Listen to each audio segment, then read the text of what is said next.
Сайн байцгаана уу? Бичлэг үзэх өдөр орой өглөө нэмэн. Миний хувьд бол одоо бичлэгээ орой бичиж байна. Өнөөдөр болохоор та нарадаас мэдээж гарчган дээрээ би өгсөн байгаа энэ сэдвээр ярих гэж бодож байна. За өөрөө би одоо Солонгост байгаа. За тэгээд ингээд гадаадд амьдардаг хүмүүс гэр бүл араар тавилт яагаад гэдэг тухай зөвхөн өөрийнхөө бодлыг л ярьж байгаа шүү. Миний бодол шүү. Би яг сэтгэл судлаачийн хичээлийг манай сургууль эхний жил 1 жил гарan үздэг боловч би яг сэтгэл судлаач ч юм уу тийм амар лаг мэддэг хүн биш. Гэхдээ энэ бичлэг угаас нэг 10-аас илүү минут болохгүй болохоор та нар маань бас үзчихвэл надтай бодлоо хуваалцаарай. Тэгээд юуны тухай ярих гэж байгаа гэхээр гадаадд амьдардаг хүмүүс гэр бүлтэй болоод болчин болсныхоо дараа гадагшаага амьдралаа дэвшлүүлэх гэж хар гэрээ өөдөн татах гэж тэр зэсмээ ирчүүд их явдаг. За тэгээд гадагшаа явчаад зарим эрэгтэйчүүд нь зүгээр л аялах гэж явдаг, зарим нь ажиллахаар явдаг, зарим нь гэрээгээр, зарим нь ирээд харалдаг ч юм уу янз бүр их байгаа. Гэтэл Монголоос энд ирээд амьдарж байгаа 3 сараарч ирж байгаа ихэнх хүмүүс л энд ажил хийж байгаа, ажил хийдэг, ажил хийж мөнгө олдог. Монголд чинь цалин жишээлбэл тийм. За би одоо жишээлбэл Монголын хүүхдийн ордонд ажилладаг шүү дээ. Ажилдаг. Тэгээд миний цалин сүүлд нэмэгдээд гар дээрээ ер нь 1 сая төгрөг тий. Сая төгрөг авч ирсэн. Даатгал матгалаа хасаад 1 сая гаранг авч ирсэн.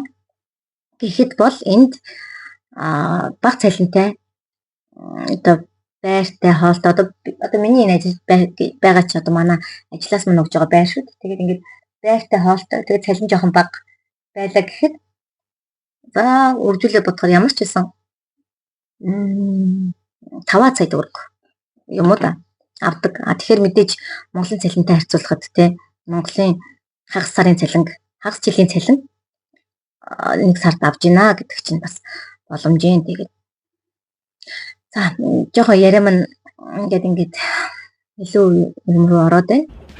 За тэгээд ингээд гэр бүлээ тийчээхээр амьдралаа дэвшлүүлэхээр ирсэн. За ингээд ирсэн залуучууд маань энд хүүхнүүдтэй явуулдаг. Тэгээд Facebook дээр постлуудад одоо энэ Солонгост нөгөө нүүдэлч монголчууд гэх групп байдаг байхгүй. Тэр группд аял маяллаар ирж исэн болвол ер нь ямар нэгэн байдлаар Солонгост ирж исэн бол мэдэх бах. Сараас дээш амьдэрсэн болов ч юм уу те. Тэн дээр нөгөө ажлын заадаг янз бүрийн мэдээллүүд ордог. Нэг групп нь болохоор 210 хэдэн мянган 276 ч билүү.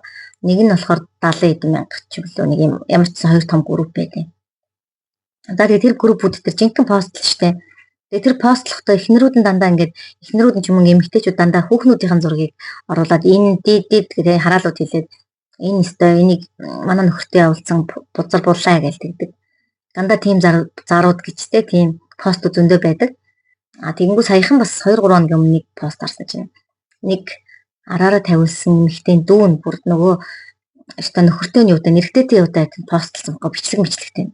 Тэр бол үнэн хүү шудар санагдсан. Тэгэхгүй бол ингээд 2 хүн явуулдахаар айлын охиныг постлоод нөгөө нөхрөө аварж үлдэх гээд байдаг талтай манай монголчууд монгол хүүхнүүд гэх юм. Тэгэл тэр чинь араа тавилт гэдэг бол аль талаасаа ярилцаж тохиролцож одоо болдог зүйл шүү дээ. Ер нь бол тэгтээ яг зарим нэг хүн болохоор нөгөө Facebook дээр идэхгүй одоо над ч юм уу Facebook ашигладаг хүмүүс байгаа шүү дээ. Одоо миний Facebook дээр бол миний бараг л амьдрал нөхөн тийм байна, хүүхдэн тийм байна, тэдтэй юм байна, эдтэй юм байна гэдэг ч юм уу тийм мэрэгжил ингээд хамаг юм харагддаг байхад зарим хүнийх чинь зүгээр нөгөө мал ус амтны зурагтай ч юм уу тэгсээр нь ашиглаад яваад байдаг юм Facebook тийм эхнэр хүүхдийн зураг Facebook-т нь байдгүй. Нөхөр хүүхдийн зураг байдгүй. Хүүхдтэй ирнэ хүүхдийн зураг байдгүй. Тийм эмэгтэй хүмүүс хүртлийн зөндөө байдаг. Тэгэнгүүт тэр хүмүүсийг чинь хараад нөгөө мэдэх боломжгүй, таних боломжгүй. Тэгэхээр оюутан охтууд ч юм уу бас ингээд гэрээгээр ирж байгаа. За ер нь охтууд юутай эхнэртэй хүүхдтэй гэдгийг бас мэдэх боломжгүй тийм хүмүүс байгаа. Мэдэх боломжгүйгээр явуулсан гэх юм уу те. Тэгээ дараа нь мэддэг ч юм уу. Баригдаад постлуулдаг ч юм уу тийм хүмүүс байдаг. Гэхдээ эхнэр хүүхдтэйгийн мэдсээр байж явуулдаг төрлийн охтууд бас байна. Өмнө нь одоо би 17 онд нөгөө сургуулиар хэлний бэлтгэлээр ирээд сурж байхад амар их яригддаг байхгүй. Оюутнууд тийм юм яригддаг байхгүй. Оюутнууд өстой гэрээнийхэн энд ажил хийдэг 2-3 хүнтэй явуулдаал нэгээр нь утасны төлбөрөө төлүүлээ, нэгээр нь байрны төлбөрөө төлүүлээ, нэгээр нь сургалтын төлбөрөө төлүүлээл. Бүр тийм яриа байдаг байсан. Тэгэхээр яриа гарнаа гэдэг чинь бас ор үндэслэхгүй зүйл биш байх. Тэгээд одоо миний бичлэгийг үздэг Facebook дээр маань дагдаг 50 мянган followers дунд маань Солонгос ар гэр эхнэр нөхөр нь амьдардаг хүмүүс байдаг бол эхнэр чинь энэ хүн амьтантай болсон уу болоогүй юу гэдгийг яаж хийж яагаад мэдэх хэрэгтэй байна. За одоо би танаас бүр амар ойр энэ жишээ кейс заяа. Би угаасаа хэлэхгүй болохоор хэл захтнаад байгаа байхгүй юу? Ер нь бол би ч өөрөө нөгөө жоохон бахасаа энэ эрэгтэй хүний тал дээр одоо эхнэртэй хүнтэй явуулдах муулдах гэдэг тал дээр би аюу хатуу байсан. Яг бол хар багасаа нөгөө аав үүссэн болохоор энэ тал дээр би амар хатуу үзэл бодолтой байдгийн. За тэгэхээр ямар кейс вэ гэхээр манай ажил гэхээр угаасаа манай ажлын нэрийг хүмүүс мэдэхгүй шүү дээ. Харин миний энэ бичлэгийг тэр нөгөө манай ажлын хүмүүс өөрсдөө үзэж магадгүй. Тэгтээ угаасаа би хамаагүй би өөртөө ч гэсэн хэлсэн болохоор хамаагүй хэлнэ. Эхнэртэй 2 3 4 хүнтэй эхнэр хүүхдээ гэдгийг мэдсээр байж явуулдаг 20-од насны охин байна.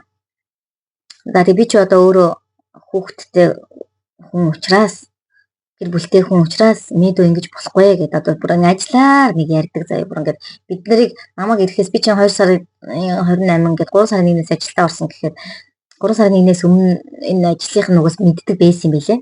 Тэгэл жив яриа л ингээл муулаад байдаг. Тэгэл манайх ч бас 10-аад гар Монголтой. Тэгээд мэдээд би ингээд за жоох юм чи өөрт нь хэлээ да гэд. За тэгээ хэлсэн. Яаж дугаах вэ те? Мэдөө болохгүй штэ энэ чинь ард амьдралтай. Би ч бас амар хэлдэг байхгүй. Эцэг гэх чинь чамааг эхнэр хүүхдтэй.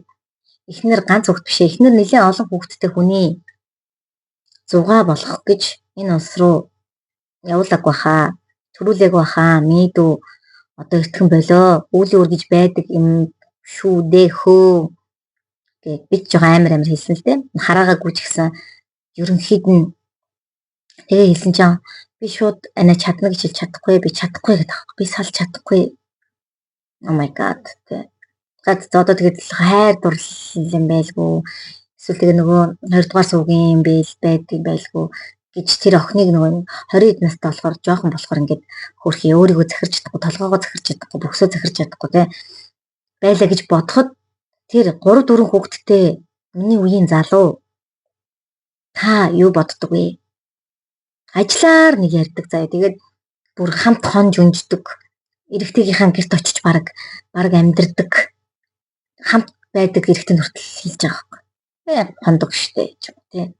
Бүр гайхамшигтсан таахгүй. Бүр тэгээд ажлаар бүр мэдээд бүх хүн мэдсэн бах бүр юу ч болоогүй юм шиг тэгэл хоорондоо явуулдаал бүр ингээд хүлэн зөвшөөрөгдсөн заммаргууд гэх юм уу. Юу гэх юм те. Гэтэ хамгийн амир нь Монголд байгаа эхнэр нь нөхрөө ажил хийж амьдралаа дэвшлүүлэх гээд өстой нэрээ айгүй үнэчээ сайхан явж байгаа гэж бодож байгаа. Боловч энд үгүй 7 хоногийн 6 өдөр хүүхэнтэй хамт оноод ажиллаа хийгээл тэгэл энд зугаалаад яг мөнгө төгрөгөө явуулаад нөгөө видео колл хийхэд нь өстой өөр өрөөнд ордог ч юм уу 0 руу ордог ч юм эсвэл ойрхон байдаг болохоор өөрхөн гэрлээ хайрдаг ч юм уу тиймэрхүү байдалтай байдаг байх. Oh god please no гэж бодож байна. Тэгээд энэ бол бүр үнэхээр бодож яг миний хажууд байгаа кейс. Одоо манай ажлаас үзэх юм бол угаасаа өөрийгөө үзэх байхаа. Мэдөө үйл үрэрэгдэн шүү. Хөө найзаа гэх юм. Би ч надад тийм зааваа найз байхгүй л дээ. Хөө хинээ тий. Эхнэр хүүхдүүдэд бодооч. Эрийн бузар юу лээ? Эмийн бузар эрийн юу гэдэг вэ? За чинь үуч амар уу.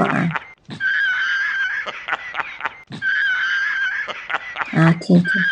Зөв хэлсэн байна. Эмийн бузар эрийн бузар үрд гэдэг нэг амар Монголын үг байдаг шүү дээ. Дээрээс. Тэгэхээр үр хүүхдийнх нь одоо ямар нэг юм бүтэхгүй би хаана өгдөг ч юм уу ингээд ямар нэг юм болдог бол тэр эхнэр нөхрөө энд явдалд явуулдаад тийм болж байгааг мэдэхгүй шүү дээ.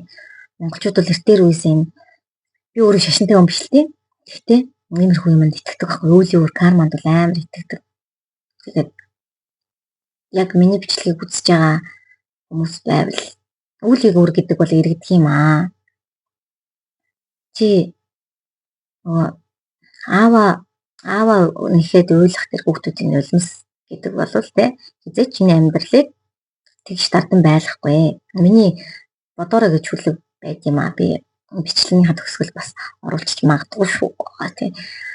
Тэр шүлгэн дээр би угаасаа хэлсэн байдаг.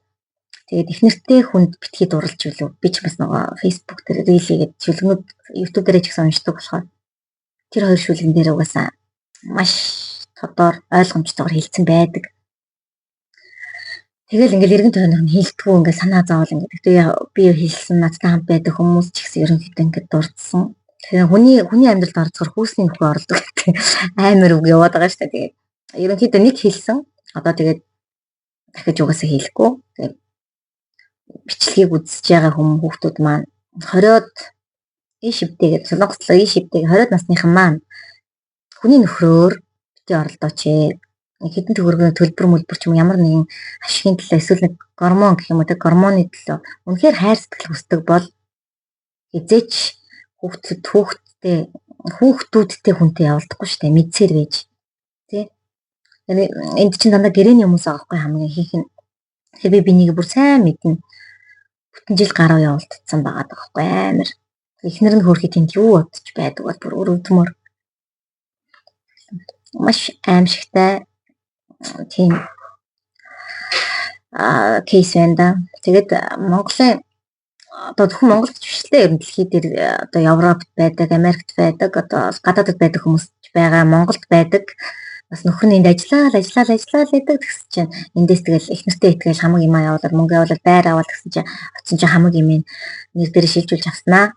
Өөр хүнтэй суудсан байлаар тийм хүүхнүүд ч гэсэн бас байдаг гэж байгаа байхгүй. Солонгост байдаг залуучууд бол тэ нөгөө за энэ хүүхдүүд үзүүл бас жоохон тийм юм л да.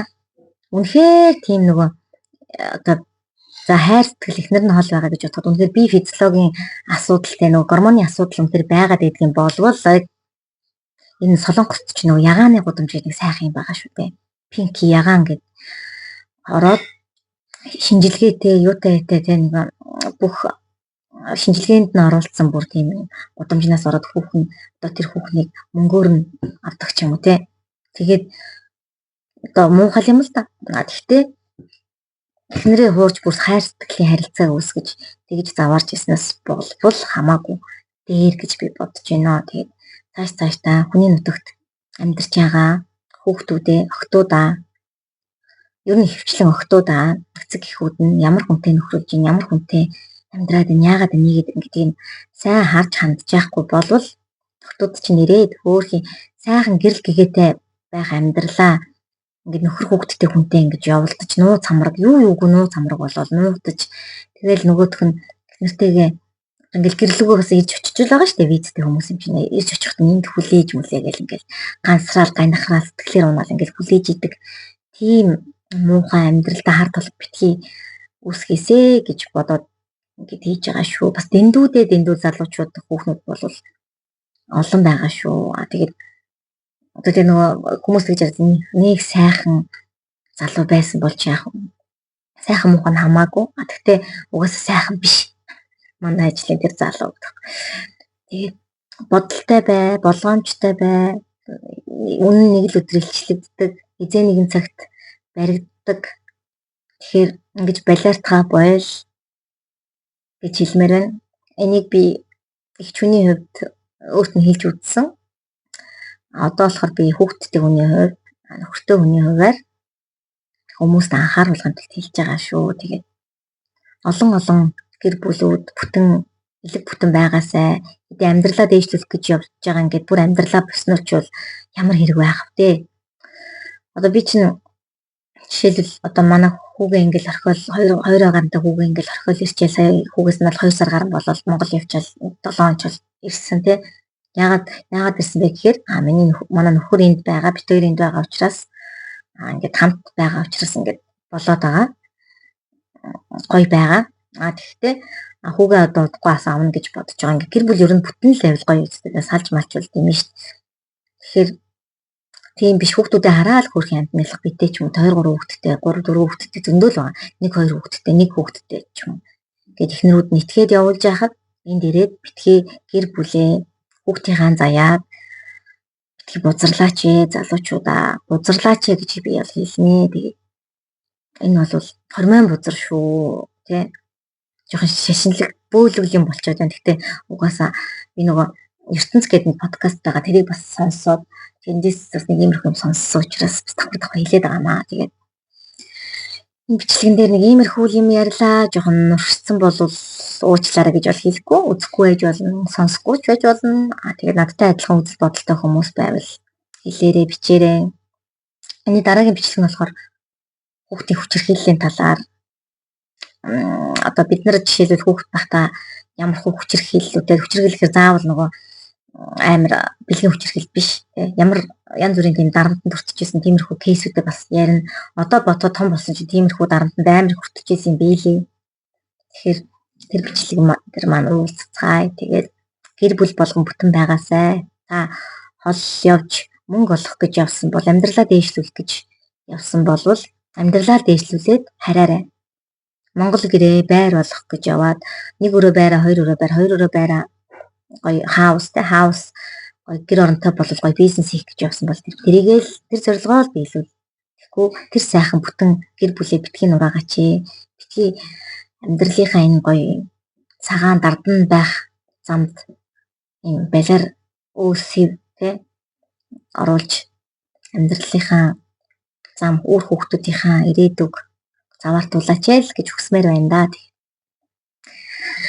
Гадаадд байгаа монголчууд, гадаадд байгаа Монголд байгаа эхнэрүүд, нөхрүүд бүгдээрээ үнэнч байж, хариуцлагатай байж гэр бүлээ нөхөр эхнэртэй үнэнч байцгаая. Бичлэгийг мань үзсэн баярлалаа. Баяртай. Дараагийн бичлэг хүртэл.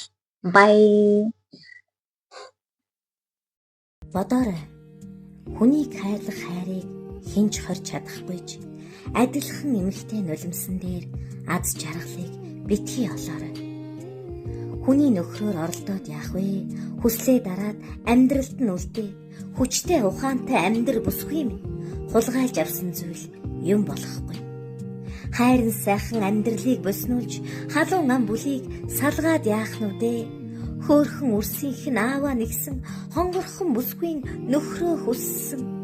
Нулимс харуулслыг зүудэндээ сонсох нүглийг битгий хийгээрээ гуй.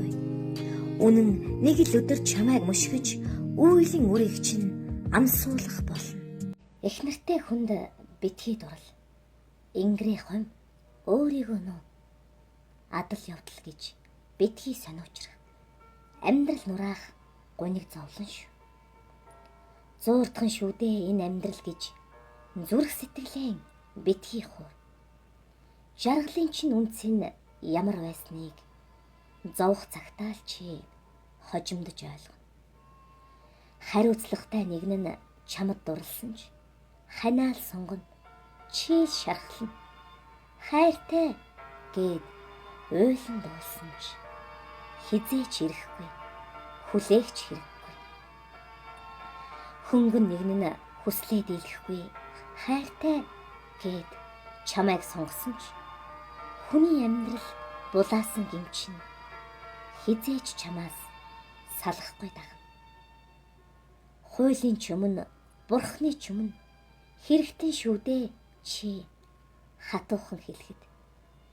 Цаасан дээр л чамайг яллаагүй болохоос цаг нь болохоор заавал шүүгдэнэ. Их нэртэй хүний зугаа болж игэл амьдралынх нь хачир болж дутуу амьдралынх нь нөхөөс хийхээ дурлал гэж битгий эндүүрээ. Шүтэн бишрэгчээ нэгээр нэмэх гэж шунах хэрэггүй их нэртэй хүн. Эмэгтэй хүн хан хэрэм шиг байвал эр хүн давах гэж хүчлэхгүй. Бусдын нулимсан дээр босгосон амьдрал баяр хөөртэй удаан үргэлжлэхгүй. Харуусал гимшил зүрхийг ч нүвтгэж хизээч чамайг жаргахыг зөвшөөрөхгүй. Ааваа нэхэх үрсийнх нь уйлаа амьдралын туршид чинь чихэнд чинь хоногшин. Ханиа булаалгасан бүсгүй нулимс хувь заяанд чинь үерлэж бов. Янгийн галд би чинь шатсан ч яаж ч байсан энэ нүглийг төвч. Бусдын жаргалыг булаагаагүй чинь төлөө бурхан чамайг шагнахал болно. Эхнэртэй хүнд битгий дуул.